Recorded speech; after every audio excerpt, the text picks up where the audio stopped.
Libre à vous. L'émission pour comprendre et agir avec l'April, l'association de promotion et de défense du logiciel libre.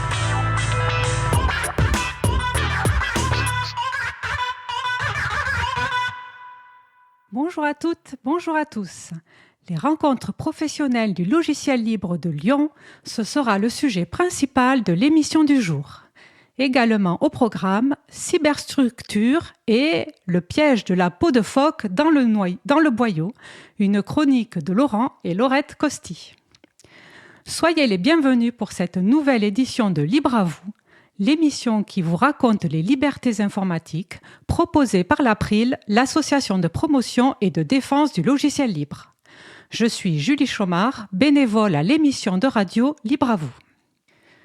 Le site web de l'émission est libreavou.org. Vous trouverez une page consacrée à l'émission du jour avec les liens et références utiles et également les moyens de nous contacter. N'hésitez pas à nous faire des retours ou à nous poser toutes questions. Nous sommes mardi 25 juin, nous diffusons en direct, mais vous écoutez peut-être une rediffusion ou un podcast.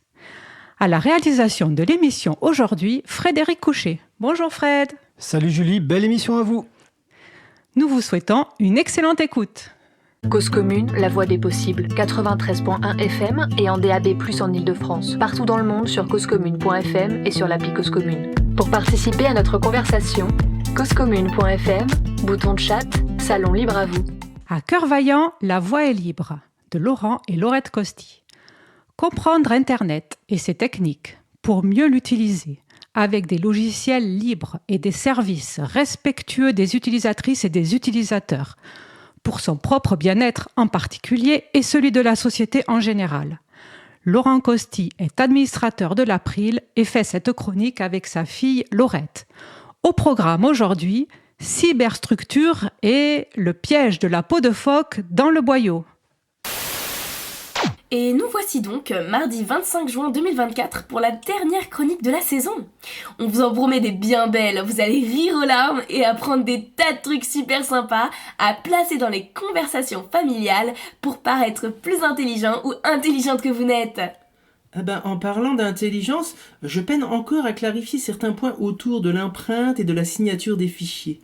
Je me suis dit que, au lieu d'essayer d'expliquer à d'autres des choses que je n'ai pas comprises, il était sans doute plus simple d'aller directement interroger la source. Oh mais voilà qu'une bonne idée que c'est! Je vais enfin comprendre des trucs.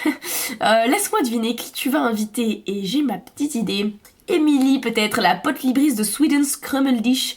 Elle avait pas un ami qui s'y connaissait plutôt bien en cyberstructure et qui considère l'internet comme un espace politique? C'est lui, Stéphane Bortsmeyer, dont le livre Cyberstructure, l'internet un espace politique, est juste à 22 € aux éditions C&F. Je le recommande. Et tu vas voir, il explique bien. Allô Stéphane ? Tu es en attente sur la ligne invitée depuis 8 heures ce matin. Je sais que tout va bien pour toi. Peux-tu expliciter ces notions d'empreinte de fichiers et de signature ? Alors attention, la cryptographie c'est compliqué et la sécurité informatique c'est compliqué. Là, on va mêler les deux. L'empreinte est aussi appelée condensat ou hash parce qu'en anglais c'est plus chic. Elle est le résultat d'un calcul qu'on fait sur le fichier qui le réduit, le condense en une série de chiffres plus courtes que le fichier. Le point important ici, c'est que le calcul de l'empreinte ne nécessite pas de connaître un secret quelconque. Tout le monde peut la calculer. Les hashkicks et le condensat. Il y a moyen de faire des jeux de mots avec ça. Mais bref, restons concentrés. Et la signature alors ? On y vient. L'empreinte n'apporte guère de sécurité. Si un site web affiche « Télécharger notre super logiciel libre qui va tout faire et le café », et pour vérifier qu'il est authentique, calculez son empreinte. Vous devez trouver 6B, 4E, 70, etc. Cela ne sécurise rien. Un méchant qui aurait piraté le site web peut tout aussi bien modifier le logiciel, calculer l'empreinte et la publier. Au contraire, les signatures, elles, nécessitent de connaître une information qu'on nomme la clé secrète. Techniquement, les opérations de signature incluent entre autres le calcul d'une empreinte, mais surtout, la signature va dépendre non seulement du fichier signé, mais aussi de la clé secrète. Le méchant cité plus haut serait donc bien embêté. Ne disposant pas de la clé secrète, il ne pourrait pas générer une signature convaincante. Donc les signatures, c'est plus compliqué à faire que les empreintes, mais c'est plus mieux. Super, merci pour ces claires explications. Ah, c'est limpide. Je vais intercéder auprès de mon père pour qu'il te fasse revenir plus souvent pour expliquer plein de trucs. En attendant, la bise à Emily et à son pote Sweden's Krummeldish et à Fofone. Je réécoute la chronique 18 d'Hacker Vaillant, La Voix est libre, pour bien comprendre ce que tu me racontes, et je n'y manquerai pas. Je vous laisse, car je dois aller m'expliquer auprès d'experts en cryptographie et en sécurité qui se roulent par terre de désespoir, car j'ai dû condenser des notions compliquées en une émission certes très sympa, mais trop courte. Plein de 0 et de 1 positifs dans vos boyaux. C'est bon, elle est contente d'avoir enfin des vraies explications qu'elle comprend. Bon, j'ai pas écouté, mais je trouve qu'il explique pas si bien que ça finalement. Hein. Et d'ailleurs, tu vas faire comment pour appliquer ça dans l'association dans laquelle tu es en alternance, hein? Mais il est jaloux, le papinou, c'est trop mignon. Il est tout chafouin maintenant. Mais oui, oh, toi aussi, ça t'arrive de bien expliquer des trucs parfois. Oh bah tiens, par exemple, pas plus tard qu'il y a pas longtemps, quand tu m'as expliqué pourquoi le néolibéralisme emmenait l'humanité à sa perte, bah j'ai tout compris d'abord. Ah bah voilà une bonne nouvelle. Et sinon, du coup, ça se passe comment dans l'asso? Ça avance cette transition numérique vers un système d'information plus respectueux des utilisateurs et utilisatrices? Bah écoute, comme tu l'avais suggéré, on a demandé une ouverture d'un Framaspace auprès de Framasoft, car notre objet et notre taille correspondaient aux critères qu'on retrouve sur la page du projet. Je cite, espace réservé exclusivement aux associations et collectifs militants. Bon bah cool, déjà, c'est tout nous. Et ensuite, je cite à nouveau, les espaces Framaspace sont limités à 50 comptes et un espace de 40 gigas maximum. Bah c'est encore une fois parfaitement nous, c'est cohérent avec notre besoin. Ouah, ils sont vraiment forts chez Framasoft. Tu sais que je connais des gens bien là-bas. Oh, ouah, mais du coup t'es super important. Oh là là, bravo. Oui, je sais, merci. Bon, et sinon, les membres s'approprient ce merveilleux outil? Comment fais-tu pour les convaincre de se passer de leurs outils auxquels ils sont habitués et qui leur paraissent plus simples à cause des habitudes acquises? D'abord, bah c'est primordial, la gouvernance. Mon directeur, pour pas le citer, était convaincu et demandeur, donc sans ça je pense pas qu'on aurait avancé. Ensuite, j'ai fait intervenir un tiers qui connaît des gens bien chez Framasoft. Exprimer des choses avec un pas de côté permet un partage synchrone et donc un ancrage profond de la démarche pour une réussite à long terme. Alors là, je dis carrément. Et je vais même appuyer le propos. Figure-toi qu'en début d'année, j'ai suivi une formation en cybersécurité proposée par France Travail. En passant, merci France Travail. Bon, 399 heures de cybersécurité pour tout te dire. Bon, pas dans la même journée, hein. Eh bien, un truc que j'avais déduit comme toi de mes interventions et de mes vécus est confirmé par les méthodes et les normes qui régissent la cybersécurité. L'implication de la gouvernance dans le processus est un incontournable. C'est à la fois évident et à la fois trop souvent négligé. Du coup, à l'assaut, on condense plutôt pas mal dans le nuage désormais. On utilise Framaspace et nos données ne sont plus sur des clouds dont le seul but est de récupérer un max de ces dites données pour mieux enfermer. Ça me fait une excellente transition pour te narrer une situation que j'ai accompagnée et pour illustrer cette avidité des plateformes de cloud. D'un autre côté, comme j'écris le texte, c'est hyper facile de faire croire que la transition tombe bien alors que, finalement, elle était habilement pensée et préparée. Et tarte à la choucroute et au minster, t'avais anticipé ça que j'allais dire tarte à la choucroute et au minster? Toc l'abricot. Alors ne change pas de sujet, s'il te plaît. Ce que je vais dire est grave. J'accompagne une association qui a pris une excellente décision. Changer ses outils pour le mieux. Jusqu'à ce jour, elle utilisait Dropbox sans se rendre compte à quel point ce truc les manipulait. Je n'avais jamais touché à ce machin et j'avais raison. Et devoir mettre les mains dedans pour aider la structure à démêler leurs besoins réels de la réalité que Dropbox avait réussi à construire n'a pas été chose facile. J'ai vraiment morflé. Allez, vas-y, raconte-moi comment Jean-Claude, membre de l'asso, se faisait empapaouter par ce service qui, avant de penser le bien-être de la structure, privilégie d'abord la stratégie d'enfermement et son chiffre d'affaires. Alors pour le chiffre d'affaires, on comprend vite, hein. Le premier texte qui apparaît en haut à gauche de l'écran avant même le mot accueil, c'est « Mettez à jour votre carte bancaire ». Ça peut paraître symbolique, mais c'est absolument révélateur. D'abord le pognon, ensuite le reste. J'ai rien contre l'argent, hein, c'est nécessaire dans notre société, mais ça doit rester un moyen et non une fin. Je crois qu'on l'a déjà dit dans cette émission, mais on le répétera tant qu'il restera sur cette planète, une personne qui n'aura pas compris. Alors là, bien dit, et on est déjà 2 au moins à être d'accord. Et ouais. Je continue, car j'ai potentiellement de la matière pour une journée tellement j'étais énervé. L'interface est ni fait ni à faire. Je pourrais demander l'avis de Mywen, qui milite à Framasoft et qui travaille pour rendre les interfaces facilement utilisables et cohérentes. Mais j'ai trop peur d'être responsable d'une crise cardiaque que ce foutoir à boutons de Dropbox pourrait déclencher. Ah mais oui, mais tu m'as dit que des boutons marketing étaient mélangés à des fonctionnalités de gestion de tes fichiers. Genre tu cherches à compresser un truc pour le télécharger et bim, on te suggère vivement de signer pour l'offre supérieure. Mais non, d'une pipe en bois, y a personne dans cette boîte qui a une conscience et un respect des utilisateurs et utilisatrices sérieux. Attends, c'est pas fini si avec ça. J'ai voulu télécharger des dossiers et là, rebim, vous avez essayé de compresser un nombre trop grand de fichiers. Pas d'indication claire de limite, donc il faut tâtonner pour trouver soi-même cette limite. C'est du génie, j'ai failli bouillir. Oh bah puis si on était suspicieux, on pourrait penser qu'ils font tout pour empêcher de partir de leur écosystème. Mais non, que vas-tu penser là, voyons? Bon, après je te passe les fenêtres qui peuvent s'ouvrir intempestivement pour te suggérer d'envoyer tes photos dans le cloud. Enfin. Bah ouais, plus tu enverras des données, et plus ce sera compliqué d'en sortir. Surtout si tu ne peux compresser que 3 fichiers à la fois. Mais bon, on va me dire que je fais du mauvais esprit. Oh, quel enfer. On pourrait tenter l'analogie avec un boyau dont les parois sont tapissées de peau de phoque. C'est extrêmement difficile de faire marche arrière. C'est ça, Dropbox, c'est un intestin grêle tapissé de peau de phoque. Ce serait presque drôle si la réalité ne démontrait pas l'efficacité d'un tel système pervers. L'assaut avait opté pour le service ouvrant 2 téraoctets de capacité et avait un besoin réel évalué au plus large à 200 gigaoctets. Il y a un facteur 10 entre le besoin et le service utilisé. Et l'assaut va même sans doute descendre ce besoin à 50 gigaoctets en pensant les usages de ces données. Par exemple, pour les vidéos, pourquoi pas un serveur Peertube mutualisé avec son réseau, hein?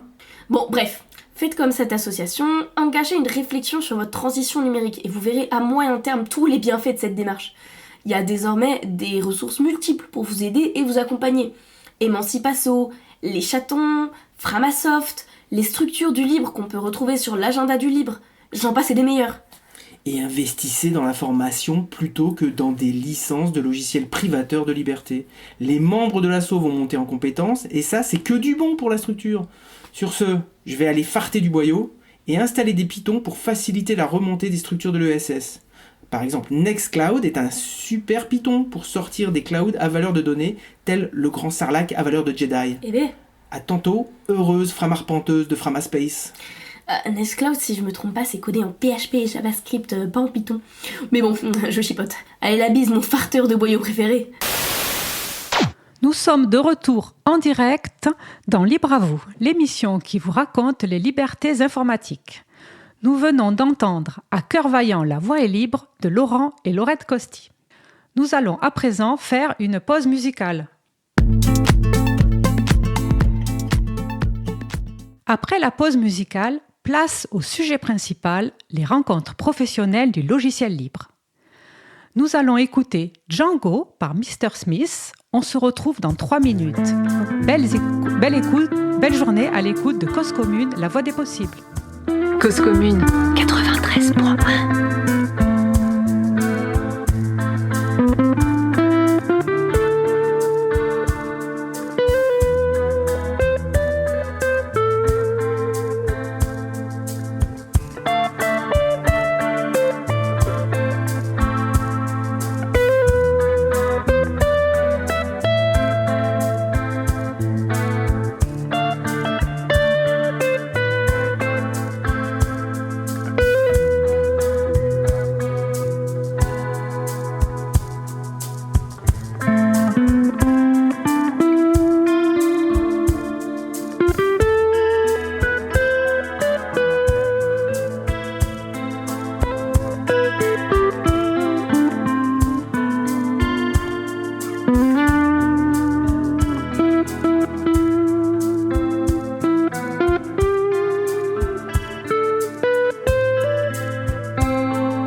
venons d'écouter Django par Mr. Smith. Ce titre est disponible sous licence libre Creative Commons, attribution CC BY 3.0.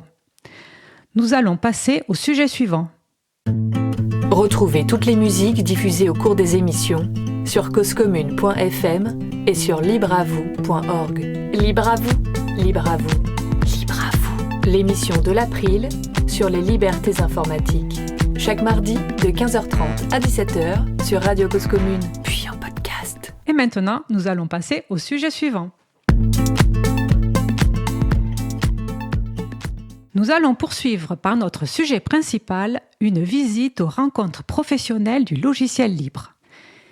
J'y étais il y a 2 semaines, le 10 juin, et j'ai interviewé plusieurs participants et participantes que vous allez pouvoir écouter comme si vous y étiez. Cela se passait à Lyon, au sein des locaux de la métropole du Grand Lyon. J'ai pris le train tôt le matin depuis Paris et j'ai retrouvé ma coéquipière Françoise Conil, élue au conseil d'administration de l'April en 2024. Nous avons été accueillis par un petit déjeuner et ensuite on a pu déambuler entre les stands des entreprises et des associations qui nous ont montré plein de choses très intéressantes sur comment installer et utiliser les logiciels libres et surtout qu'est-ce qu'on peut faire avec. Quand on est une entreprise, une association, une collectivité ou un organisme. Nous avons également assisté à des mini-conférences qui montraient des cas d'usage et des retours d'expérience. Ces rencontres sont organisées par PLOSRA, qui est une communauté des entrepreneurs du logiciel libre, et cette année était la 4e édition. Il y avait 21 exposants et une vingtaine de mini-conférences. Sans plus attendre, rendons-nous sur place et écoutons. Alors, je suis Julie de l'émission Libre à vous et donc je suis venue aux rencontres professionnelles des logiciels libres et je suis avec Philippe Scafoni. Scofoni, presque. Pardon, Scofoni. Ouais, c'est pas simple, je sais. J'ai l'habitude, c'est pas grave. Qui est membre de l'organisme qui a préparé cet événement. Voilà, je suis le président de l'association PLOS Rhône-Alpes, effectivement, depuis 3 ans maintenant. Alors, pour les auditeurs de Libre à vous, pouvez-vous nous dire pourquoi est-il important d'organiser les rencontres professionnelles du logiciel libre ? Alors, les rencontres professionnelles du logiciel libre, c'est un peu l'action phare un peu pour notre association, je dirais au cours de l'année, hein, parce que c'est ce qui nous demande le plus gros investissement en temps humain et en moyens. Donc, pour nous, c'est un moment important parce qu'il manquait effectivement sur la région un événement dédié aux professionnels. On avait déjà les journées du logiciel libre, mais qui étaient plutôt sur le volet citoyen, le campus du libre, plutôt orienté étudiants, je dirais enseignement supérieur. Puis il manquait effectivement un événement professionnel sur lequel on puisse venir, nous, acteurs de la filière, hein, puisque le PLOS Rhône-Alpes, je dirais, a pour membre des entreprises dont le métier est de mettre en place et de proposer des logiciels libres à leurs clients. Donc ça nous paraissait quelque part naturel de se dire il faut faire cet événement-là en région. Il y a des événements de ce type-là qui ont lieu à Paris, il y en a eu à Bordeaux, il y en a dans le sud de la France aussi, mais on n'avait pas d'événements comme ça un peu visible et récurrent surtout, hein, puisque là on en est à la 4e édition et voilà, chaque année on essaie un petit peu de faire rentrer un peu plus cet événement dans les on va dire dans les habitudes de toutes les entreprises, des collectivités locales qui peuvent effectivement avoir besoin d'un interlocuteur professionnel dans le cadre de leur usage du logiciel libre. Ok, oui, c'est vrai que c'est je trouve, très bonne démarche de faire un événement dédié aux professionnels. D'ailleurs, j'ai rencontré tout à l'heure dans le salon un monsieur qui est venu expressément du Cameroun. Oui. Voilà, pour faire une démarche d'implémenter des logiciels libres dans son entreprise qui est un média. Voilà, vous avez vu, je vois. On l'a vu. Oui.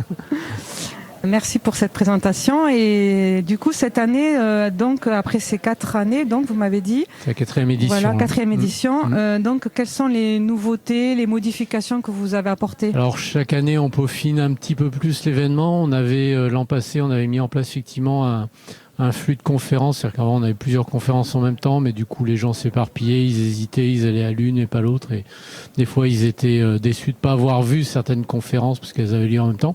Donc là, en fait, on a pris un parti pris de faire des conférences très courtes, puisque là, cette année, on a même réduit à 15 minutes le temps de ces présentations. L'idée, c'est effectivement 15 minutes de présentation, il n'y a pas de questions-réponses. Mais les personnes qui sont intéressées, qui veulent plus de détails, peuvent aller après effectivement sur la partie exposant, rencontrer le conférencier, échanger avec lui, et puis là prendre le temps effectivement de poser toutes ces questions et d'avoir les réponses qui vont avec. Voilà, donc on a densifié encore un peu plus cette année le nombre de conférences. On verra l'an prochain si on garde ce format-là ou voilà. Oui. Alors, pour parler un peu plus du libre, comment, de votre point de vue ou de celui de Plocera, percevez-vous le contexte économique et politique autour du logiciel libre ? Alors, sur le plan économique, on est une filière, alors on n'a pas pu encore faire de grande enquête, entre guillemets, mais on aimerait bien en faire une sur la région prochainement. On sait qu'au niveau national, c'est une filière qui se développe fortement. Plus vite, on va dire, que la filière du numérique traditionnelle, de la société de services.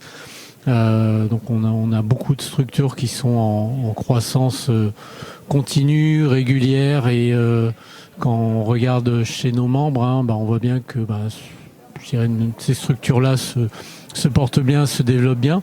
C'est pas forcément des structures qui vont générer des millions et des millions de résultats, parce qu'on est sur un modèle économique où effectivement on vend avant tout de la prestation, on vend pas de la propriété intellectuelle ou de la rente, donc ça permet pas de dégager autant de marge que ce que peuvent faire nos confrères des logiciels propriétaires. Mais toujours est-il qu'on arrive effectivement à travers nos modèles à avoir une rentabilité et d'être viable en tant qu'entreprise, de pouvoir recruter, payer nos salariés, etc. Donc de ce point de vue-là, j'ai envie de dire la filière se porte bien. Sur les aspects politiques, c'est un peu plus moi l'évolution que j'ai vue entre guillemets ces 10 dernières années, alors plus par rapport au secteur public et à son appétence pour le logiciel libre, je trouve qu'on est passé il y a 10 ans, le discours qu'on pouvait recevoir, c'était nous, vous savez, on n'est ni pour ni contre. Voilà, ok, bon, mais vous restez sous Microsoft, oui, ok. Alors qu'aujourd'hui, les discours qu'on peut avoir et qu'on peut entendre, notamment ce matin à l'ouverture de la plénière, que ce soit de la ville de Lyon ou de la métropole, sont des discours où le logiciel libre devient à des niveaux de plus ou moins importants, mais devient une exigence quelque part pour des questions de souveraineté, de maîtrise de l'informatique et de ne plus être entre guillemets un peu prisonnier de changements commerciaux ou de décisions arbitraires de certains éditeurs. Donc il y a une vraie évolution, je dirais, favorable aujourd'hui pour moi au logiciel libre, même si tout n'est pas gagné, même s'il reste encore des combats à mener sur l'ergonomie des logiciels, sur leur facilité d'utilisation. On le disait ce matin aussi sur l'accompagnement au changement. C'est qu'effectivement on change les habitudes des gens, c'est plus Outlook, c'est un autre logiciel. Donc voilà, c'est un travail, ça reste un travail important à mener. Merci beaucoup Monsieur Scofoni pour quand même ce message que j'ai perçu positif et motivant pour les acteurs du logiciel libre et les personnes qui veulent entrer dans le logiciel. On est très motivés. Oui. Alors, je vais interviewer le maximum d'intervenants dans ce salon et merci beaucoup de l'avoir organisé. C'est moi, merci. Je suis maintenant avec Jean-Michel Armand de l'entreprise iBird. Cette entreprise est créatrice du logiciel Crème. J'adore ce nom. Merci. Alors, Crème est un logiciel, est un CRM libre. Alors, un CRM, c'est un logiciel de gestion de la relation client. Oui, exactement.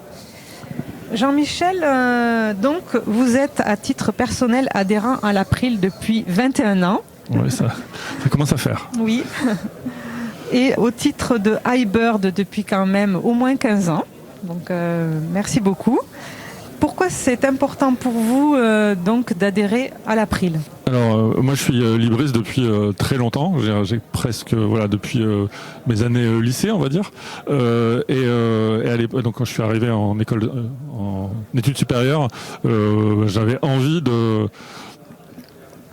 On dirait que les années 2000 n'étaient pas aussi propices au logiciel libre que maintenant. Et à un moment ou à un autre, ça me semblait important de faire des choses de mon côté, donc d'avoir une démarche militante active, mais aussi autant que possible de soutenir les assos qui militaient. Donc du coup, clairement, logiciel libre France, April. Donc du coup, 2003, première adhésion April.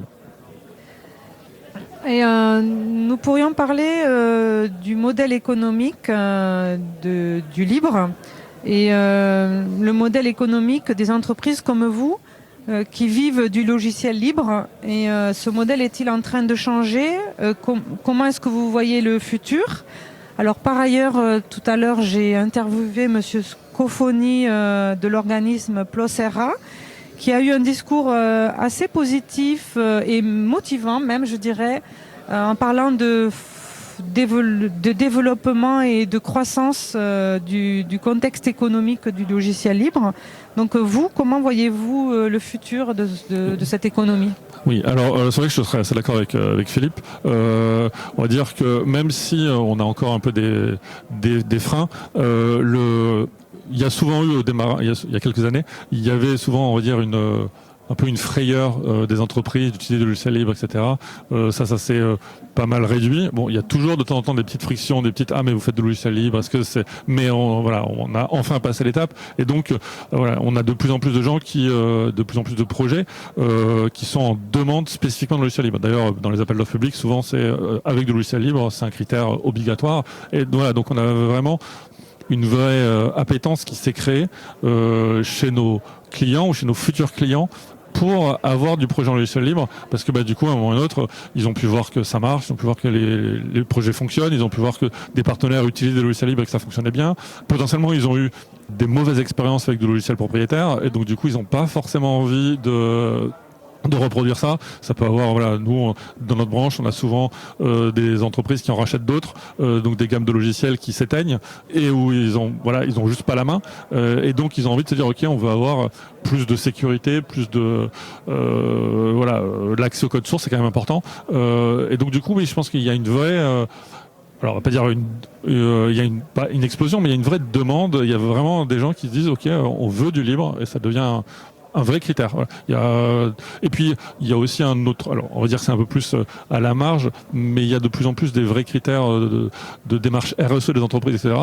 Et j'ai envie de dire que de par leur appétence pour le logiciel libre, des choses comme ça, les entreprises qui font le logiciel libre sont souvent plus réceptives et plus en avance sur tous ces points de démarche RSE.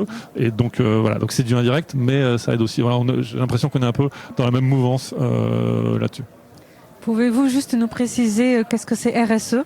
Alors c'est tout ce qui est le marche sociale. Ouais, social et le R, je sais plus, mais oui. C'est social et écologique, je crois, ou social. Donc c'est tout ce qui va être pour dire, c'est toutes les choses qu'on va mettre en place sur. Ça va être très très large, mais sur l'égalité des salaires, hommes-femmes, sur la parité, et puis aussi le fait d'avoir une infrastructure verte, de faire des démarches pour réduire ses émissions de carbone ou autre. Voilà.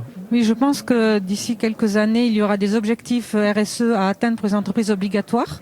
Et du coup, le logiciel libre et l'économie du libre pourra aider à atteindre ces critères. J'ai un peu l'impression que sur ces sujets-là, on est parfois un peu en avance. Oui. Voilà. Ouais. Donc, de ce que j'entends ici au salon, j'ai l'impression qu'il y a un petit switch, comme vous parlez de frayeur du logiciel, et il commence à y avoir les mentalités commencent à changer, une société qui se crée. Il y a quand même, on va dire, ça fait plus de 20 ans, donc heureusement, mais oui, ça a pris du temps, mais oui, je pense qu'il y a qu'à le voir sur le salon qui se monte, qui est un peu plus grand tous les ans, où il y a des gens qui viennent, il y a des événements logiciels libres, il y en a. Les politiques qui s'emparent. Mais donc du coup, je pense qu'on est sur un cercle vertueux pour continuer à utiliser des expressions qui vont bien. Merci beaucoup Jean-Michel Armand. Et donc, on va continuer à interviewer les entreprises dans les rencontres professionnelles. Merci à vous.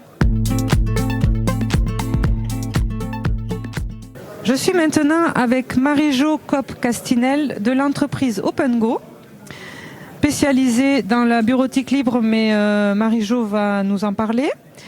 Vous êtes aussi membre... vous êtes donc membre de l'April.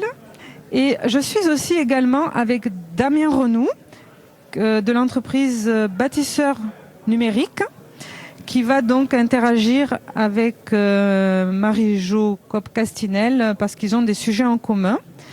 Alors, Marie-Jo, pourquoi, dans un premier temps, avoir adhéré à l'April ? Parce que je défends le logiciel libre depuis à peu près 2003, où je m'étais engagée dans le projet OpenOffice. Et l'April est arrivé à peu près à ce moment-là et qu'on se voyait sur tous les salons avec Fred et que du coup c'était évident d'adhérer à l'April, qui pour moi est essentiel pour défendre le libre. Et donc dans vos activités, quelle est la part des collectivités, des entreprises qui utilisent des solutions bureautique libre? Quels sont les avantages à utiliser ces solutions? Alors OpenGo est en effet spécialiste du poste de travail libre et notamment de l'accompagnement aux migrations vers des suites bureautiques libres, notamment LibreOffice. Les avantages, beaucoup dans les collectivités, mais quelques entreprises également, mais principalement dans le monde collectivité. Les avantages sont multiples, on ne va pas résumer en 5 minutes les avantages du libre, mais bon, il y a toujours la notion de souveraineté, il peut y avoir une question de développement durable, tout un tas de choses comme ça. Après, les difficultés, c'est qu'on touche au poste de travail, donc il faut un accompagnement pour accompagner les utilisateurs, puisque c'est sensible, puisqu'on touche au poste de travail. Donc on change les habitudes de quelqu'un. Et donc OpenGo a également une plateforme e-learning complète, alors sur LibreOffice notamment, mais pas que, sur la plateforme Chamilo. Et je laisse la parole à Damien, qui est Monsieur Chamilo. Oui, merci Marie-Jo. Moi Damien Renou, société bâtisseur numérique, et donc je suis membre de l'association Chamilo, qui est une association européenne. Moi aussi. Marie-Jo aussi est membre de l'association. Et donc Chamilo, c'est quoi ? C'est une plateforme pour favoriser et diffuser l'apprentissage en ligne, la retransmission des compétences, depuis 2010, donc depuis 14 ans. Et nous avons aujourd'hui 37 millions d'utilisateurs. Et en France, la plateforme commence à s'installer doucement dans les régions et dans les écoles, donc ce qui nous fait un grand plaisir. Puisque c'est le challenger un petit peu de la plateforme Moodle, qui est bien connue, qui est une fondation australienne, et donc le fait qu'il y ait une solution européenne qui revient en avant nous fait extrêmement plaisir. Et alors, du coup, les bâtisseurs numériques et même OpenGo, à quoi ça vous sert, Chamilo ? Qu'est-ce que vous en faites ? Comment elle fait partie de votre activité ? Alors, la plateforme Chamilo, en fait, permet de diffuser de la documentation pédagogique et des modules de formation auprès d'un public d'élèves, de stagiaires ou de professionnels en entreprise. Donc, ça permet de faire le lien avec la formation en présentiel à travers des modules d'auto-formation ou pour compléter un petit peu la formation en fait, qui existe déjà sur le terrain. Ok, merci. Et vous, donc, un bâtisseur numérique, quelle est votre activité principale ? Alors, mon activité principale, c'est d'installer des plateformes Chamilo, de rajouter des fonctionnalités à Chamilo pour que les professeurs, les formateurs et nous-mêmes puissions fabriquer des modules très facilement. Donc des modules qui sont proches des utilisateurs, donc du terrain, principalement. Okay. Merci Damien Renou. Madame Marie-Jo Kopp-Castinel, Marie-Jo, Libre à vous est sensible à la place des femmes dans le monde du logiciel libre. Et donc, comment ressentez-vous donc la place de la femme dans le logiciel libre ? Donc, vous m'avez fait part. Alors, la place de la femme essentielle dans la société en général, plus que jamais aujourd'hui. Et en effet, dans le logiciel libre, on est très peu de femmes. Alors, il y en a beaucoup à l'April quand même, de plus en plus, avec une présidente femme. Mais malheureusement, et on se pose la question, pourquoi le logiciel libre particulier ? Déjà, l'informatique. Il y a moins de femmes. Mais pourquoi le logiciel libre, on n'arrive pas à avoir plus de femmes qui s'impliquent ? C'est une vraie question qu'on se pose. Je suis souvent la seule femme dans toutes ces réunions. Oui. Voilà. Notamment à Plocera. À Plocera notamment, Voilà. et puis à d'autres endroits aussi. Oui. Bon, il y a des assos comme l'April ou l'Aldil à Lyon, il y a quand même de plus en plus de femmes. Mais pourquoi on n'arrive pas à avoir plus de femmes qui s'investissent en termes de bénévoles dans ces trucs-là? Oui. Voilà. Ok. Donc on est sensible aussi. Ben, merci bien d'avoir consacré 5 minutes juste avant vos conférences, la journée sur les chapeaux de roue. Merci Marie-Jo et Damien. Merci Julie. Je suis maintenant avec Salomé Yaya Chérif de la coopérative Les Tilleuls. Alors Salomé, pourquoi une organisation en mode coopérative, et d'ailleurs qu'est-ce qu'une coopérative? Alors la société coopérative, c'est un mode de fonctionnement un peu particulier parce que chaque salarié est actionnaire de la boîte. L'entreprise appartient à tout le monde. Okay. Ce qui va nous distinguer, c'est qu'on va prendre les décisions tous ensemble. On fait des assemblées générales régulièrement et tout le monde peut participer aux décisions de l'entreprise, donc une personne égale une voix. Ça permet d'avoir une hiérarchie qui est assez plate et surtout on a choisi ce modèle parce que ça nous permet d'impliquer vraiment les coopérateurs dans la vie de l'entreprise. On est aussi très impliqué au niveau social et on a beaucoup d'avantages en interne. On a par exemple développé le congé menstruel, mis en place des congés exceptionnels et plus de flexibilité. Et on est aussi acteur de l'ESS, donc l'économie sociale et solidaire. Donc on a aussi un projet social qui est assez fort. Ok, donc c'est bien, vous accordez une place à la femme. Oui, hein, très importante. Voilà. Et alors, mais les Tilleuls, qu'est-ce que vous faites concrètement? De quoi s'agit-il? Quels sont vos membres? Quelles sont les activités? Alors, on accueille tout type de clients, tout type d'entreprises, peu importe la taille ou la forme, dans le développement d'applications web et mobiles. Donc on peut soit faire du développement pur, soit des audits, du conseil. On est aussi un organisme de formation, donc on est certifié Calliope. Et on est aussi sur tout ce qui est partie SRE, développement, infrastructure, etc. Donc on les accompagne à développer leurs projets, que ce soit de A à Z ou en intégrant des équipes. D'accord. Alors, donc si je comprends bien, vous avez des associés qui sont membres de la coopérative. C'est ça. Et vous, ensemble, vous avez des projets donc d'accompagnement, de création de projets web. Voilà, en fait, web. On est 70 actuellement et tous nos devs sont répartis en missions. Donc ça peut être des missions qui sont longue durée ou des projets qui sont très courts et chacun participe à différents projets en fait. D'accord. Et alors donc la place du libre dans vos activités? Alors il y a une place assez importante. Nous déjà, la structure Les Tilleuls en elle-même, on est membre de la symphonie, de la Core Team Symphonie. Donc on participe beaucoup au développement du langage, donc on le maintient et on contribue. C'est la même chose, on fait partie de la PHP Foundation. Et en interne, on a développé 2 logiciels libres, donc API Platform et FrankenPHP, qu'on utilise auprès de nos clients également. Donc on participe non seulement à contribuer à des logiciels libres de base, mais aussi à en créer nous-mêmes et à les utiliser dans les projets clients. Et donc, vous m'avez dit que vous incitez les développeurs à contribuer à l'open source. À contribuer à l'open source. C'est ça, exactement. On a beaucoup de coopérateurs qui sont très actifs dans le monde de l'open source, donc que ce soit PHP, Symfony, mais aussi sur du JavaScript, pour aider à améliorer les logiciels libres et permettre à chacun d'avoir accès à des améliorations qui peuvent bénéficier à tous. Merci beaucoup Salomé, c'est une belle aventure, hein, une grande coopérative. Merci beaucoup. Merci à vous. Je suis maintenant avec Claudine Chassagne de la ville de Saint-Martin-d'Uriage, une ville qui se trouve dans le département de l'Isère. Donc Madame Chassagne vient de faire une conférence aux rencontres professionnelles du logiciel libre. La conférence vient de se terminer, donc je suis venue voir Claudine directement pour lui poser quelques rapides questions. Merci d'avoir accepté. Alors, dans votre collectivité, de quelle manière êtes-vous impliqué dans le logiciel libre et quels usages faites-vous du logiciel libre actuellement ? Oui, donc je suis élue depuis 2014, en charge, entre autres, du numérique. Et donc en 2014, lorsque je suis arrivée, j'ai tenu à mettre en place une politique d'une migration vers le logiciel libre. Donc avec priorité au logiciel libre, format ouvert, etc. Et adhésion justement à l'association Adulact qui accompagne les collectivités. Donc en 2014, et donc là j'ai eu un DSI qui a décliné cette politique en projet. Et donc on a mené un certain nombre de projets jusqu'à la migration vers la bureautique libre en fin de mandat 2020. 2020, donc j'ai été réélue. Donc je suis aussi toujours en charge du numérique avec d'autres casquettes.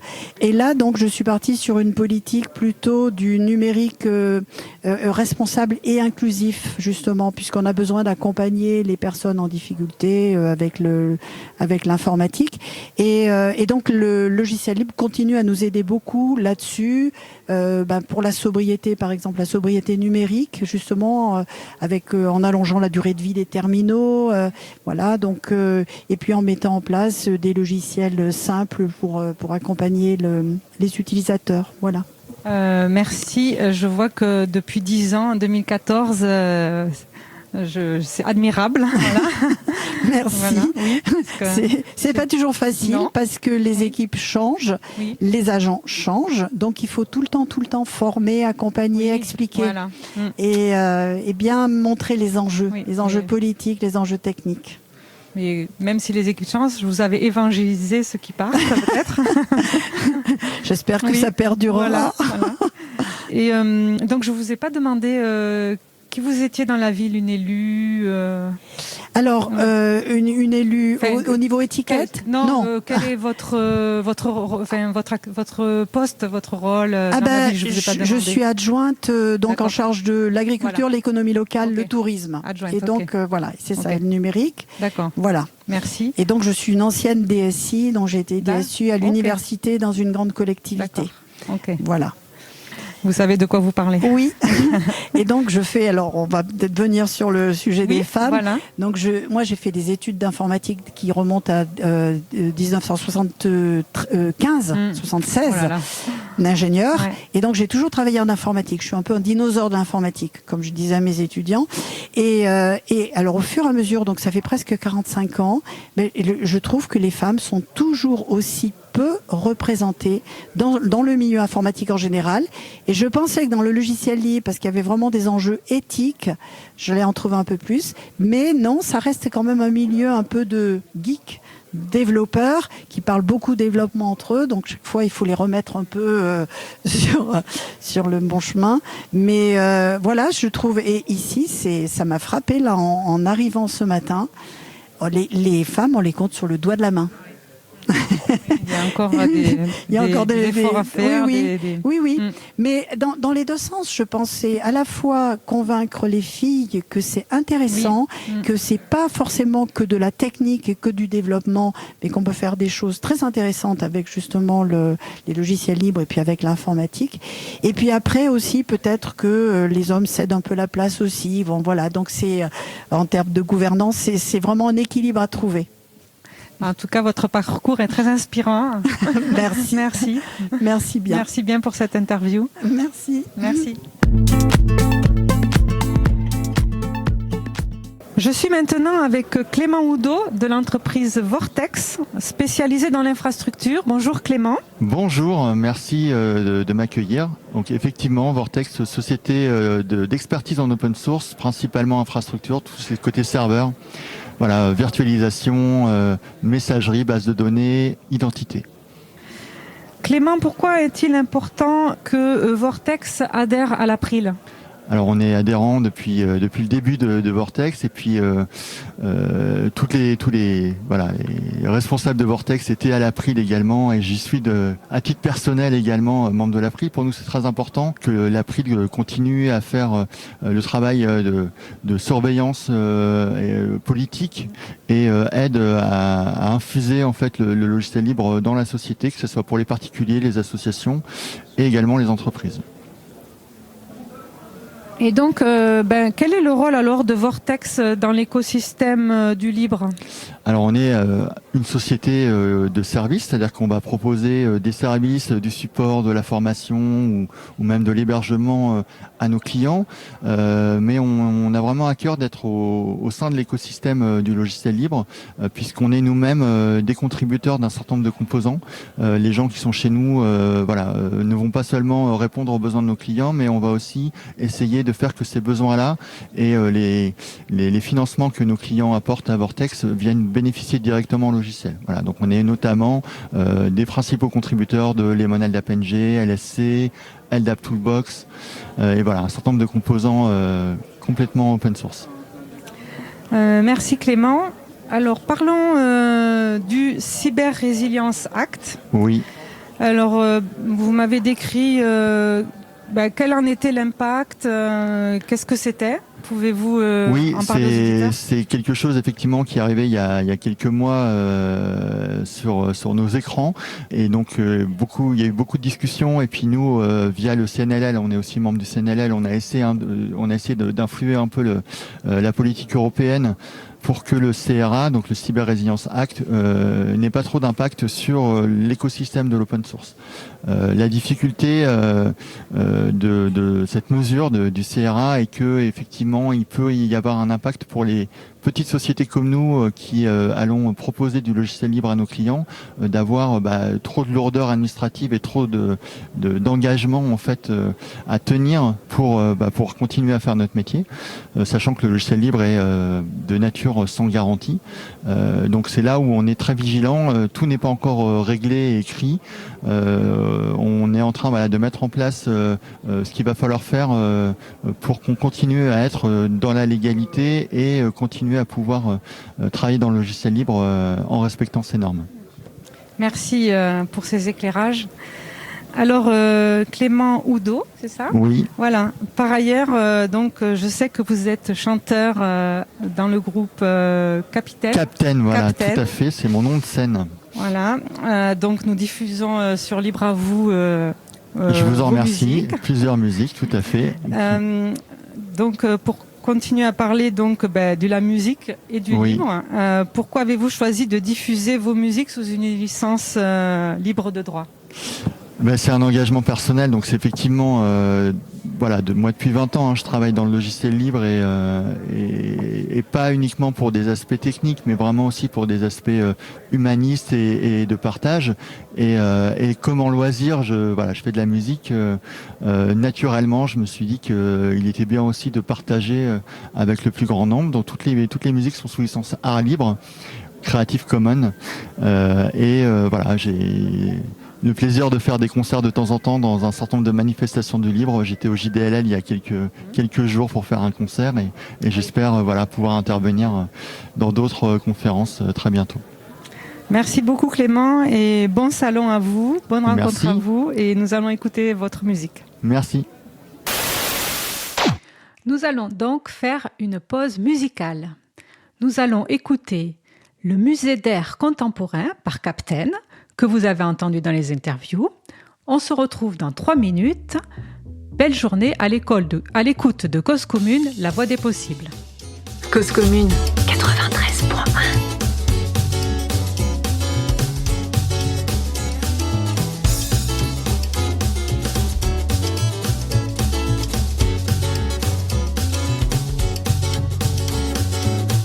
C'était l'hiver, le jour de la sortie scolaire, au musée d'art contemporain. La lutte des classes pour les professeurs qui menacent les gamins qui ne contemplent rien. On voyait dans des petites fenêtres des photos pas très nettes de l'état de l'air, de la planète. Des animaux dans des bocaux, des armes dans des frigos. Et puis moi je trouvais ça beau. Un guide austère nous dépeignait l'histoire de l'air, la période bleue, la période noire. Comme si la planète était une grande palette, avec le trou de la couche de jaune. On voyait dans les petites fenêtres des photos pas très nettes de l'état de l'air, de la planète.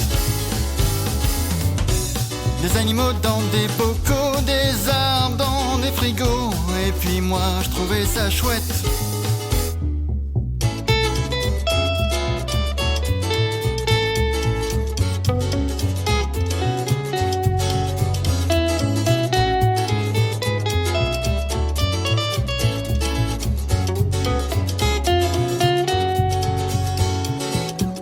Pareil qu'avant, il y avait de l'air, il y avait du vent, de la verdure dans les prairies.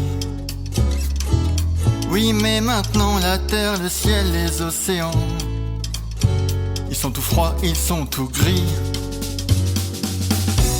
On voyait dans des petites fenêtres des photos pas très nettes de l'état de l'air, de la planète. Des animaux dans des bocaux, des arbres dans des frigos. Et puis moi je trouvais ça beau. Fin de la visite, on se dirige vers la boutique du musée d'art contemporain. Bouteilles d'eau claire, sachets de terre et bonbonnes d'air, fruits et légumes en parfum. On voyait dans des petites fenêtres des photos pas très nettes de l'état de l'air, de la planète. Des animaux dans des bocaux, des arbres dans des frigos. Et puis moi je trouvais ça beau. Nous venons d'écouter le musée d'art contemporain par Captain.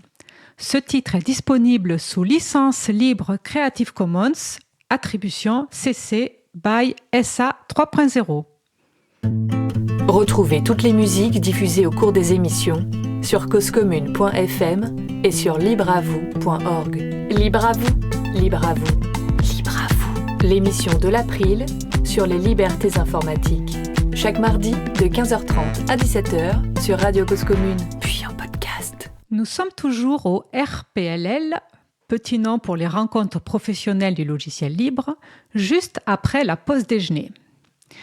Claudine Chassagne, élue à la ville de Saint-Martin-du-Riage, en Isère, et qui a participé à la table ronde Logiciel libre et collectivités locales, nous a offert et dédicacé la nouvelle édition de son livre « Migrer son système d'information vers les logiciels libres, un défi politique et technique pour les collectivités locales ». Écoutons maintenant les interviews de l'après-midi. Je suis toujours aux rencontres professionnelles du logiciel libre. Nous avons passé la pause déjeuner qui était très sympathique, où nous avons beaucoup discuté les uns et les autres, très intéressant. Et maintenant, je suis avec Franck Brunet de l'entreprise DBM Technologies, qui est spécialisée dans l'infogérance. Bonjour Franck, vous êtes adhérent à l'April alors depuis plus de 15 ans. Pourquoi c'est important pour vous d'adhérer à l'April ?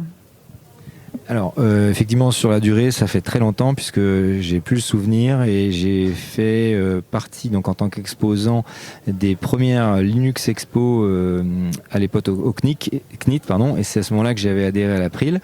Pourquoi l'April ? Parce que dans notre vie tous les jours de production, on est très content d'avoir, avec l'April et d'autres, obtenu certaines libertés et certaines ouvertures du logiciel, mais en fait c'est une liberté qui se défend tout le temps, et il faut effectivement, de la même façon que les gens du propriétaire dépensent des millions à faire du lobbying pour fermer les codes et fermer les accès et mettre des tickets, ce qu'on appelle des tickets d'entrée par exemple sur la comptabilité avec des millions d'euros pour empêcher des acteurs novateurs et fermer des marchés, donc empêcher les acteurs de se lancer dedans, et il est hyper important qu'on ait des gens qui défendent ces libertés à la fois pour la société civile d'une part, et aussi indirectement aussi ils le font pour les professionnels que nous sommes.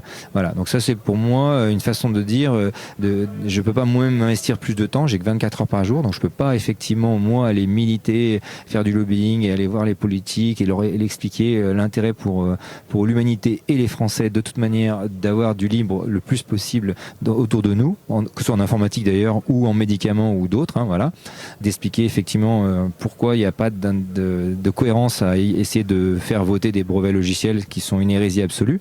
Voilà. Je prends toujours l'exemple du tire-bouchon. Breveter un logiciel revient à breveter l'idée du tire-bouchon. Et ça, c'est pas entendable pour l'humanité. C'est-à-dire que tout le monde a le droit de déboucher une bouteille et vous pouvez imaginer tout un tas de processus différents et inventer des tire-bouchons révolutionnaires. Et à la limite, vous avez le droit de breveter pendant un temps ce tire-bouchon parce que ça vous a coûté beaucoup d'énergie, ingénierie, et donc la société vous protège le temps de rentabiliser cet investissement. Par contre, l'idée même de déboucher un tire-bouchon, une bouteille, ça appartient à l'humanité. Et ben l'informatique, c'est exactement pareil en fait. L'informatique, c'est juste des codes, des boucles, for i égale 1 to n, while, des choses comme ça. Et ces petites briques élémentaires, on peut considérer ça comme un langage, comme le français. Voilà. Et donc, breveter du logiciel revient à breveter l'idée du tire-bouchon ou la langue française. Donc ça, il faut le combattre de façon absolue. Parce qu'on peut faire des compromis sur plein de choses et vous verrez plus tard quand vous allez me poser d'autres questions que je suis obligé dans la vie de faire des compromis comme tout le monde. Rien ni tout blanc ni tout noir, mais il y a des principes même comme la liberté, l'égalité des hommes-femmes, etc. C'est des choses qui ne sont pas acquises, il faut les défendre. Et comme moi, j'ai pas le temps de le faire, je contribue à travers mon adhésion à l'April à donner un peu d'argent qui permet à l'April d'aller défendre pour nous tout ça. Voilà. Merci beaucoup Franck pour votre vision extraordinaire de la contribution apportée par l'April. Ça nous fait chaud au cœur. Comment voyez-vous l'évolution du logiciel libre dans les 5 à 10 prochaines années ? Alors, c'est très compliqué parce qu'on peut difficilement prédire l'avenir. Ce qui est certain, c'est qu'il faut se souvenir du passé pour aller dans l'avenir. Et dans le passé, c'est malheureux à dire, mais c'est pas souvent et pas tout le temps les meilleures technologies qui survivent. On l'a vu avec le magnétoscope, les fameux formats Betacam, etc.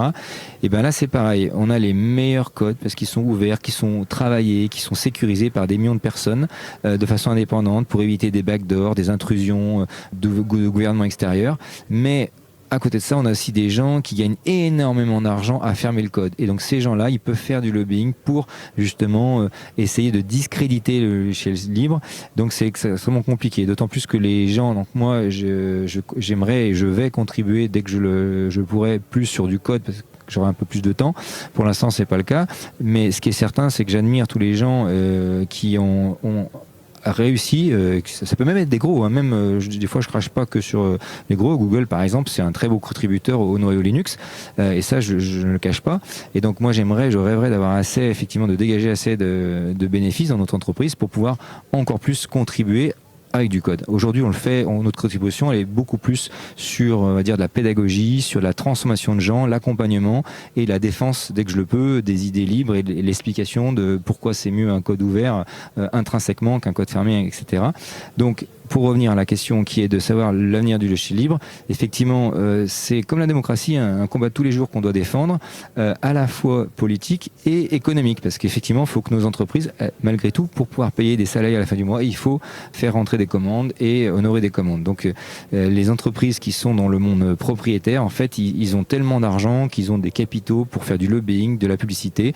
Par exemple, moi qui ai des expériences antérieures en Windows, en administration système et en Linux, et qui continue un peu à avoir les deux mondes, enfin, il y a pratiquement un rapport 1 à 10 d'efficacité entre un admin 6 Linux et un admin 6 Windows. Mais Microsoft va essayer de faire une sorte de mayonnaise en faisant croire aux gens que le TCO, donc le Total Cost of Ownership d'une solution Microsoft, est meilleur marché, ce qui est totalement faux en fait. Voilà. Néanmoins, comme je l'ai dit, ça, même si technologiquement parlant, c'est une évidence pour moi que c'est une solution d'avenir pour la planète et en tout cas aussi pour les Français. Elle va se défendre tous les jours et donc je ne peux pas prédire aujourd'hui qu'on va réussir. Mais j'y travaille comme tous les gens qui sont ici et bon, ça fait du chemin. Voilà, mais il y a encore beaucoup de routes. Je vous remercie beaucoup, monsieur Franck Brunet. Je rappelle le nom de votre entreprise qui est DBM Technologies. Et j'ai trouvé votre vision vraiment inspirante, je dirais, intéressante, et vous avez une belle vision stratégique. Je vous remercie beaucoup. Merci beaucoup, bonne journée. Je suis allée maintenant à la rencontre de Tom Grand-Georges de Xivo. Bonjour Tom, bonjour. Pouvez-vous nous expliquer qu'est-ce que Xivo ? Oui, alors déjà je remercie de m'interviewer. Alors Xivo, non, c'est un logiciel, c'est-à-dire que c'est un logiciel de centre d'appel, de téléphonie, quoi, TOIP. Et l'entreprise qui l'a dite, c'est Avencall. Donc on est la première solution de TOIP open source française, souveraine. Et notre particularité, c'est qu'on développe notre solution et on l'intègre directement chez nos clients. Alors TOIP, je crois ce que ça veut dire, c'est de faire de la téléphonie sur du réseau informatique. C'est pas de la téléphonie avec des commutateurs télécom type France Télécom comme autrefois. Exactement. C'est vraiment la téléphonie sur les sur IP. Voilà, sur les tuyaux modernes. Exactement. Voilà, Exactement. Internet quoi. Voilà. Et nous maintenant, on a développé Xivo pour avoir une solution aussi de softophonie. Alors je sais pas si ça vous dit quelque chose. D'accord. Donc c'est le téléphone sur l'ordinateur au lieu qu'on ait un téléphone physique. Plastique, nous on appelle ça le téléphone plastique. Un téléphone relié au casque et on peut répondre directement sur l'ordinateur. D'accord. Donc c'est l'entreprise Xivo qui a créé ce logiciel. Qui a créé de softphone, oui. Et c'est un softphone libre ? Oui, open source. Okay. Évidemment, sinon on ne serait pas là. Ok, donc alors quel type de clients ? Est-ce que ce sont des petits, des grands ? Quels sont les types de clients, les domaines qui utilisent donc vos solutions de logiciels libres de téléphonie sur l'internet, sur l'informatique ? Sur IP. Alors nous, globalement, en fait, on va chercher tous les clients, que ce soit des PME, des ETI, des grands comptes, etc. Mais nous, on se spécialise Xivo Avencall, c'est-à-dire que moi, on va aller chercher des postes allant au minimum à 150 utilisateurs. C'est-à-dire qu'on spécialise vers des ETI, des grands comptes. Pourquoi ? Parce que c'est là où on est le plus pertinent, c'est là où on est le plus fort. Parce que comme on fait du développement spécifique, c'est trop compliqué d'aller chercher des petits comptes. Donc nous, on préfère aller chercher des gros comptes. Mais évidemment, on laisse pas de côté les petits comptes, les PME, etc. Nous, on a des partenaires avec qui on travaille depuis longtemps qui vont intégrer Xivo vers des PME. Mais donc on s'occupe des grands comptes et surtout on est très pertinent sur le secteur du public, donc les universités, les mairies, les communautés, les conseils départementaux, etc. Le public vraiment c'est 80% de nos clients à peu près. D'accord. Et du coup, ça fait longtemps que le public se tourne vers des solutions de téléphonie de type libre Xivo ? Alors, c'est-à-dire, je pense que, alors moi, je suis un peu jeune, on voit pas, mais je suis un peu jeune. Alors, je pense qu'au début, les collectivités, comme tout le monde, sont allées voir des solutions en SaaS qui étaient fermées, comme Microsoft, etc., parce que ça fonctionne. Mais maintenant, on se rend compte aussi, pour des questions de coût et de souveraineté surtout, que c'est plus compliqué d'aller faire confiance à des entreprises comme Microsoft pour pas les citer. Et maintenant il y a un petit retour en arrière où les collectivités et même un petit peu tout doucement, mais ça commence, le secteur privé commence à se tourner vers des solutions open source pour équiper leurs collaborateurs de téléphonie, mais pas que, parce que là dans le salon il y a plein de solutions et c'est hyper intéressant. Oui, justement dans le salon là je me rends compte que c'est grandissant dans le secteur public, les collectivités locales, parce qu'ils se rendent compte de toutes ces problématiques de souveraineté de données, de coûts, et tout ce qu'apporte le logiciel, le monde du libre. Exactement. Oui. Et nous, notre force chez Xivo, c'est que comme on est open source, on a les API first. Nous, on s'intègre directement à des architectures beaucoup plus complexes. On fait du on-premise. Et ça, les collectivités, elles aiment beaucoup. C'est-à-dire que leur solution, elle est dans leur infra, dédiée dans les mairies ou dans les universités. Et ça plaît beaucoup. Au lieu que leurs données partent dans le Michigan ou avec des solutions SaaS, nous, c'est vraiment, ça reste, ils peuvent mettre la main dedans, quoi, surtout. Oui, ce que vous voulez dire dans on-premise, c'est que les serveurs sont chez eux. C'est pas dans le cloud où on ne sait pas où sont les données. Vous installez chez le client le serveur, c'est ça ce que ça veut dire quand vous dites on-premise. Voilà. C'est ça. Et nous, nos clients, c'est vraiment des personnes qui aiment mettre les mains dedans. Voilà. Ok, merci beaucoup Tom Grand-Georges de la société Xivo de cette petite interview. Merci à vous, j'espère que ça vous a plu. Oui. Alors voilà, il est 16h et je suis toujours aux rencontres professionnelles du logiciel libre et j'ai appris beaucoup de choses très intéressantes. Et maintenant, c'est l'heure où j'ai l'immense chance d'interviewer pour l'émission Libre à vous Emeline Baum, vice-présidente de la métropole du Grand Lyon qui accueille cet événement des rencontres. Bonjour Madame Baum et merci beaucoup. Première question, pouvez-vous nous dire pourquoi vous avez choisi d'adhérer à l'April ? Parce que la métropole du Grand Lyon adhère à l'April. Alors, pourquoi ? Parce que ça faisait sens, en fait, quand on est arrivé en situation de responsabilité en juillet 2020, on avait dans notre sac à dos ce parti pris autour des logiciels libres, donc pour mieux et plus travailler les enjeux de souveraineté, mais aussi mieux et plus travailler la mise en commun d'outils, en particulier parce qu'on est une métropole, donc on est la strate entre guillemets, c'est pas très joli le mot strate, mais au-dessus des communes, et que contrairement à ce que les lois et la réglementation, entre autres, la loi MAPTAM et la loi NOTRe définissent, on souhaite vraiment que la métropole, elle agisse à l'échelle territoriale avec les communes pour répondre aux besoins des habitantes et habitants, avec, entre autres, l'outil numérique.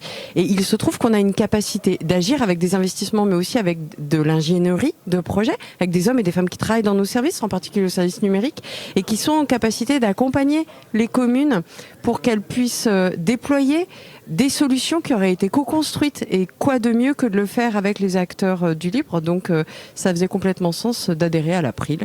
Et puis après, il y a un sujet de porter du plaidoyer aussi, il me semble. Oui, c'est bien ce que l'April souhaite. Oui.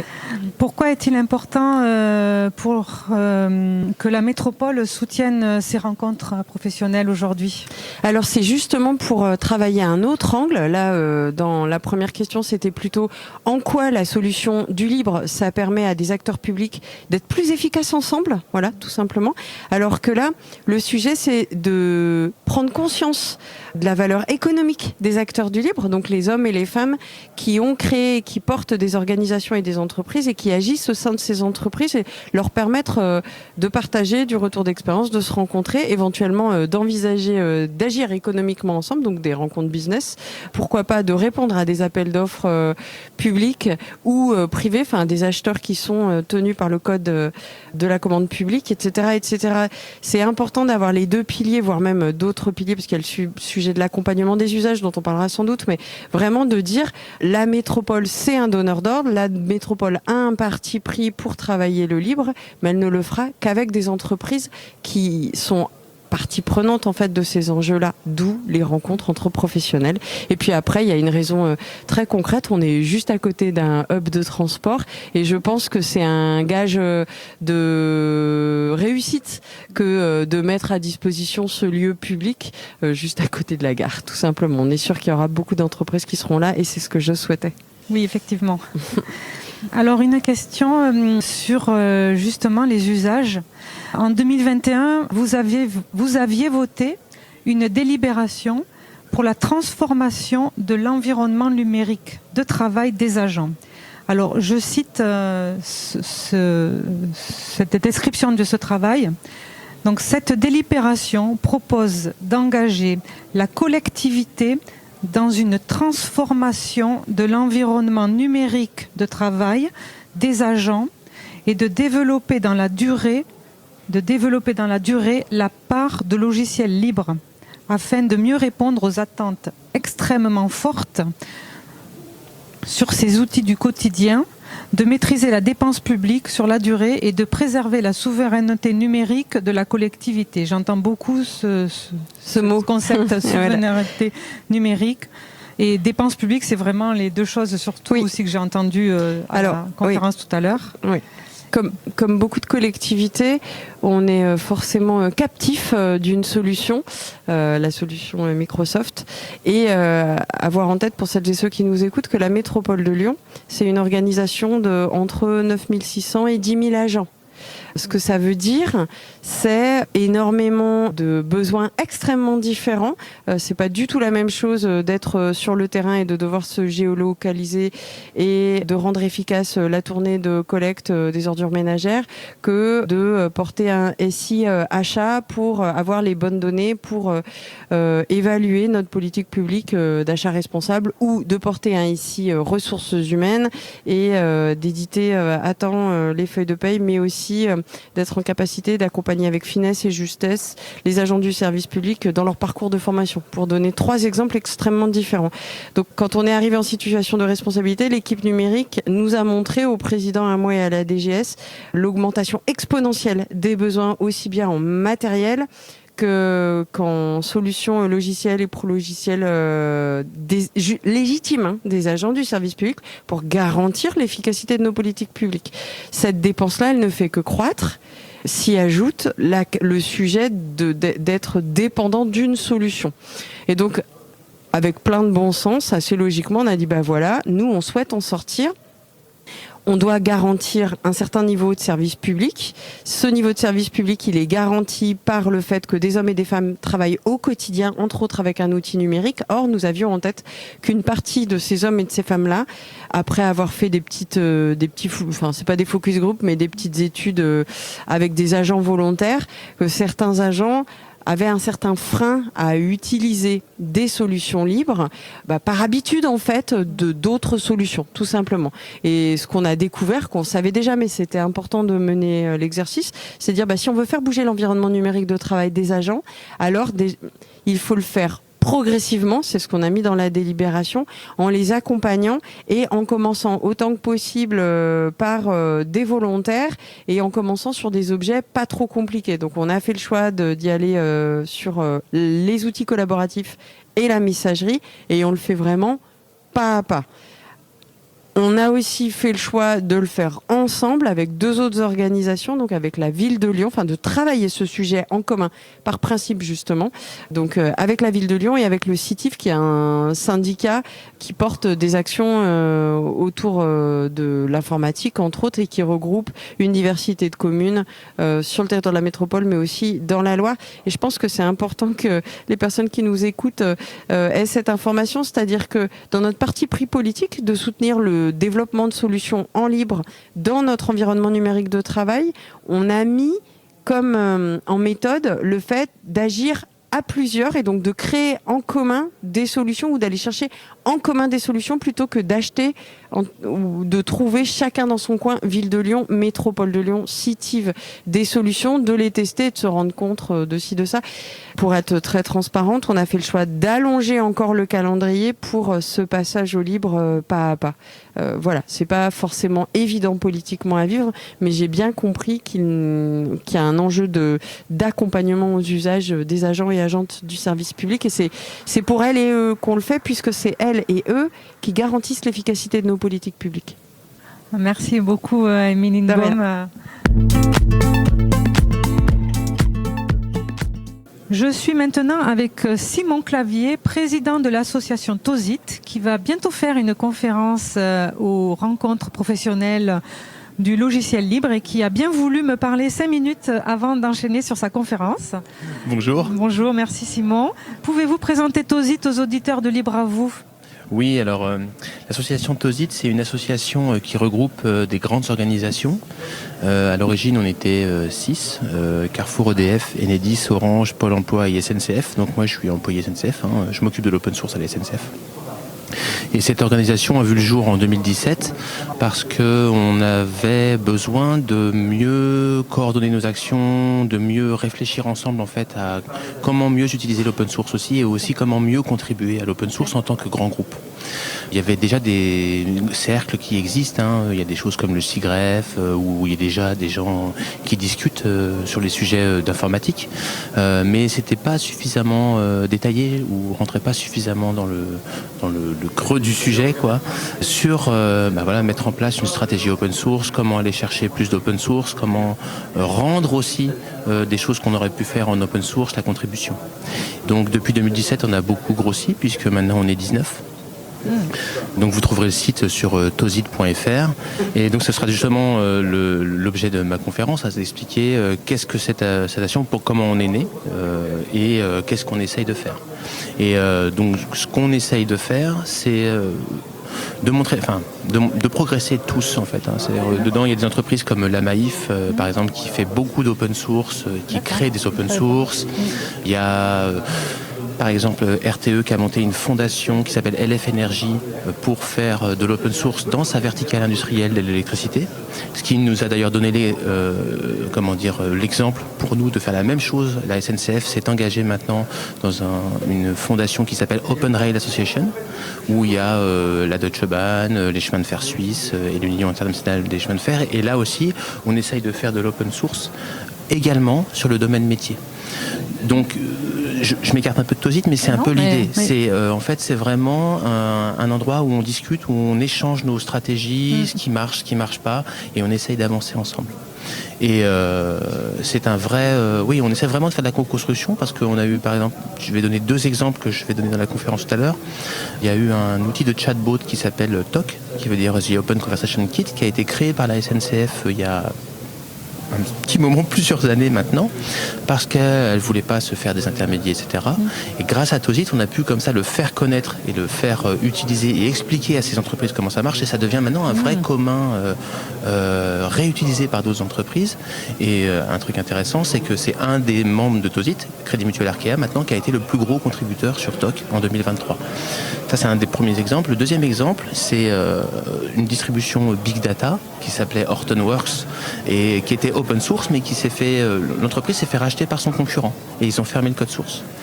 Ce code a été repris par des membres de Tozit, en l'occurrence EDF et le ministère des Finances, par la DGFiP. Et on a donc forqué le produit qui s'appelle maintenant Trunk Data Platform pour le perpétuer dans sa version, on appelle ça LTS, Long Term Support, pour que c'est une version qui dure longtemps. Et c'est déjà repris par d'autres membres de Tozit qui l'ont mis en production. Donc on voit bien que cette idée-là, c'est qu'on fait notre part aussi en créant... Nous sommes les utilisateurs finaux de l'open source en fait, et en fait on a notre part à jouer, et souvent je fais le parallèle avec les AMAP en fait. L'idée c'est d'aller chercher nos poireaux chez le producteur de poireaux, quoi. Là allons chercher le logiciel chez ceux qui font le logiciel et faisons notre part. Il faut qu'on sorte on a l'habitude nous de faire ce qu'on appelle make or buy. Soit on fait le logiciel, soit on achète le logiciel. Là, c'est une troisième voie où on fait le logiciel ensemble, où justement ça apporte des bénéfices par rapport aux 2 solutions qui ont elles-mêmes leurs défauts.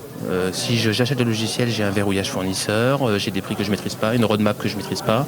Si je le fais moi-même, il faut que je supporte ça sur le long terme, que j'ai des personnes qui continuent à le développer. Et donc, les 2 posent problème. Faire ensemble des briques communes qu'on maintient à plusieurs dans le temps, c'est un pari gagnant.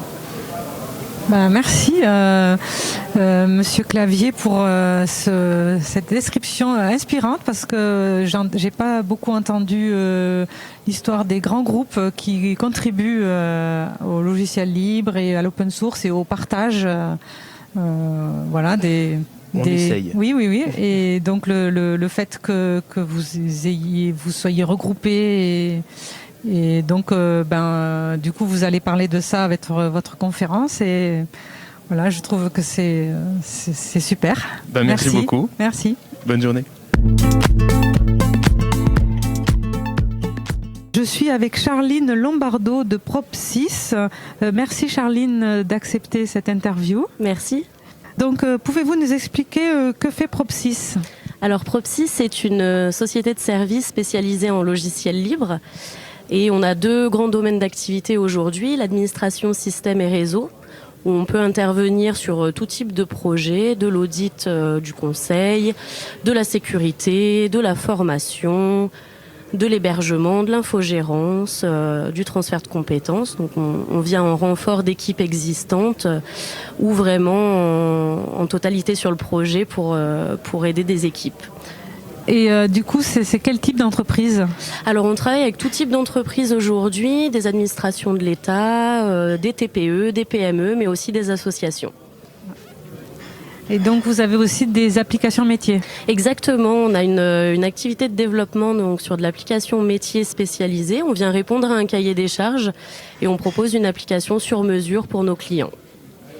Comment vous arrivez à faire intégrer les logiciels libres, les environnements libres auprès de vos clients ? Qu'est-ce qui fait qui les pousse à travailler avec vous ? Quels sont vos arguments ? Alors nos clients viennent nous chercher justement parce qu'on leur propose des solutions libres. Ils veulent pouvoir ne pas forcément être liés à un prestataire, avoir bien évidemment leur code et tout ce qui s'ensuit. Donc ça leur permet déjà d'avoir une réduction des coûts, même s'il y a une enveloppe budgétaire à mettre en place sur la mise en place d'un projet. Derrière, il n'y a pas de frais de licence et ils peuvent être complètement autonomes. Donc réinternaliser les compétences s'il y a le besoin, ou faire appel à d'autres prestataires de services pour être le plus libre possible. Puis en complément de ces applications métiers, on est venu mixer un petit peu nos compétences pour être éditeur de nos propres solutions. Donc on a développé une solution libre qui s'appelle Agenji, un anti-spam. Et on est en cours de développement d'une solution qui s'appelle Biletto, un outil de ticketing. Donc ces outils sont libres, peuvent être utilisés par tout le monde. Exactement. Et on a volonté à ce que tout le monde puisse les utiliser parce que les utilisateurs sont riches d'expérience et peuvent nous faire des retours pour qu'on puisse améliorer nos outils aussi au quotidien. Merci beaucoup Charline et bonne fin de salon. Merci. Je suis avec Damien Accorsi de l'entreprise Algou. Bonjour Damien. Bonjour. Pouvez-vous nous dire que fait Algou ? Donc Algou est un éditeur de logiciels libres et de services basés principalement sur des logiciels libres. On a un service de collaboration, un logiciel de collaboration qui s'appelle Tracim, qui est un logiciel qui est destiné à la collaboration d'équipe. Okay. Sur ce logiciel, on est éditeur. Et on a un service d'email qu'on a lancé en 2023, qui est là, on est plutôt éditeur de service et on contribue à une brique open source sur laquelle on s'appuie pour le service. Ok.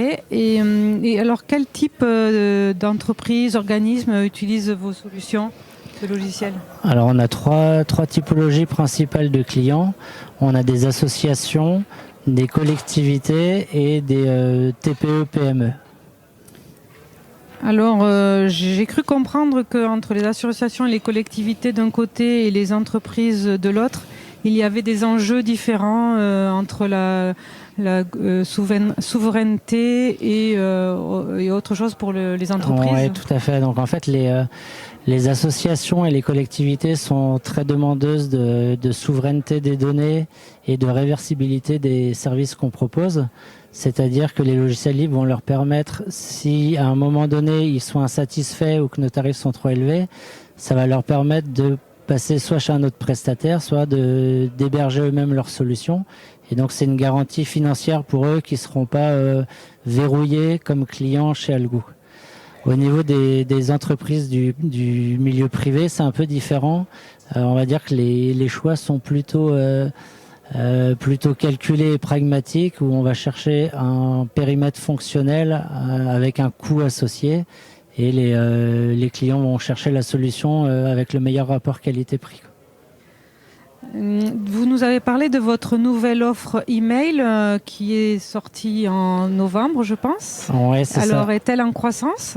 Ouais, donc du coup, la solution email Galae est sortie effectivement en novembre.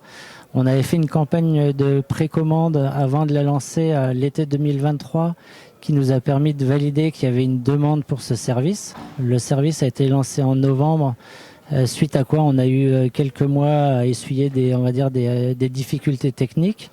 Ça s'est résorbé courant mars.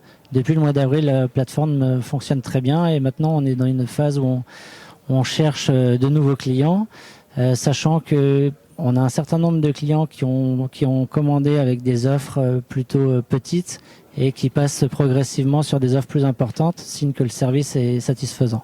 Ah, bravo et merci beaucoup pour cette interview. Merci beaucoup. Les rencontres professionnelles du logiciel libre se terminent et j'ai la chance d'être assise à côté de Benjamin Sontag pour une petite interview. Bonjour Benjamin. Bonjour. Merci beaucoup d'avoir accepté. Pourquoi c'est important pour vous de venir aux rencontres professionnelles du libre ? Pourquoi c'est important pour vous de faire du libre ? Alors c'est deux questions différentes. Pourquoi c'est important de faire du libre ? Parce que c'est pour moi la seule façon de faire de l'informatique qui puisse vraiment rendre service à toutes et à tous. Parce que le faire en propriétaire, c'est forcément faire une closure, refermer les capacités d'innovation et de... Je veux dire, Internet n'aurait pas pu avoir lieu sans le logiciel libre. Clairement, tout Internet, okay. le réseau lui-même. Ouais. Quoi. Donc toutes les innovations, toutes les améliorations qu'on peut apporter à notre quotidien, c'est mieux si elles sont accessibles à toutes et à tous. Et pourquoi c'est important d'aller au RPLL en particulier ? Parce qu'en fait, on parle souvent du libre dans les milieux associatifs, dans les ONG, à différents endroits, mais c'est important aussi pour les entreprises.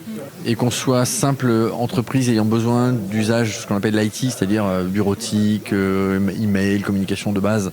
Il y a plein de logiciels libres qui peuvent vraiment répondre à nos besoins de manière, je dirais, très pertinente et franchement plus stable, plus fiable, plus robuste que ce qu'on peut trouver souvent en propriétaire. Mais surtout plus respectueux des données personnelles, plus respectueux des business et des entreprises qu'on monte et qu'on gère. Je suis moi-même gérant d'une entreprise de 10 personnes, donc on est vraiment très concerné par ces sujets. Et clairement, on n'a aucun problème informatique parce qu'en fait, on a fait des choix de logiciels libres dès le début. Et c'est une culture qu'on a et franchement, on est très content de nos usages au quotidien. Et c'est quelque chose qui m'étonne, c'est à quel point les gens galèrent avec leur Windows, avec leur Office, avec leur machin. Et nous, on galère pas, donc peut-être ça peut aider les professionnels de savoir que ça existe. Et donc, en faisant des rencontres professionnelles, on montre aussi à des PME, à des TPE, à des entreprises locales qu'il y a des usages, qu'il y a des solutions, qu'il y a des entreprises qui peuvent les aider à avoir des solutions maintenues, stables, fiables. Et donc, je suis très content de participer à ça et d'aller rencontrer un peu les camarades des différentes PME du Libre de la région Rhône. Merci beaucoup Benjamin Sontag de nous avoir partagé votre vision inspirante du domaine du libre. C'est gentil, merci. Benjamin Sontag, fondateur de la société Octopus, spécialisée dans l'hébergement et l'infogérance de serveurs, clôture cette série d'interviews. Il était 18h, la clôture de cette folle journée qui nous a montré toutes les possibilités offertes par le logiciel libre et les sujets que l'on doit encore creuser. Avant de partir, nous avons eu droit à un apéro bien mérité, avec encore des partages d'expériences et des échanges bien sympathiques.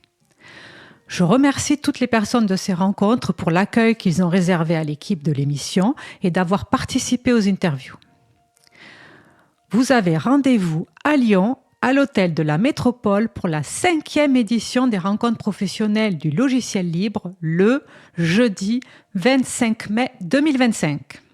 En attendant, vous pourrez bientôt écouter les conférences de cette année sur le site internet rpll.fr,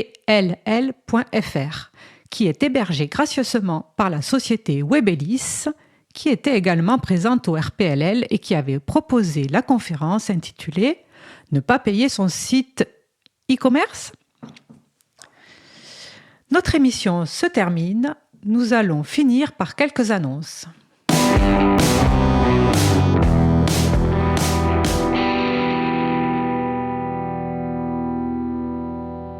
Vous pouvez retrouver tous les détails de cette 213e émission sur le site libreavou.org/213.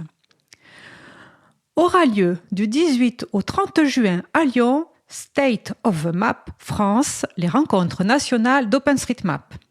Le 29 juin, Bouquinette, la présidente de l'April, sera à Valence à la Libritech, dans le cadre de son tour des GUL. Les GUL, ce sont des groupes d'utilisatrices et d'utilisateurs du logiciel libre. Rendez-vous donc samedi au Fabrico à Valence, 7 rue Belle-Image de 10h à 11h30. Comme vous le savez sans doute, toutes les pauses musicales diffusées dans l'émission sont sous licence libre. Depuis son lancement, nous avons diffusé près de 400 titres. Pour les découvrir, nous vous proposons sur le site, une playlist et un tableau mis en forme pour retrouver toutes ces musiques. Le vendredi 5 juillet, notez bien, le vendredi 5 juillet, soirée radio ouverte à 19h30, ici à la radio, pour tous, au 22 rue Bernard Dimet, dans le 18e arrondissement de Paris. Donc nous vous attendons pour la soirée radio ouverte. Notre émission se termine.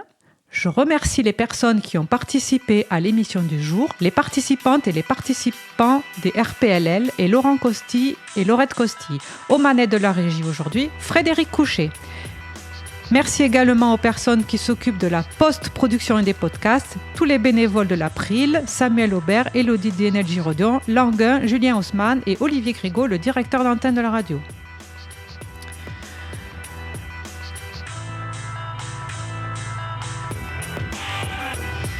Nous vous souhaitons de passer une belle fin de journée. On se retrouve en direct mardi 2 juillet avec la ville de Malakoff. Et d'ici là, portez-vous bien.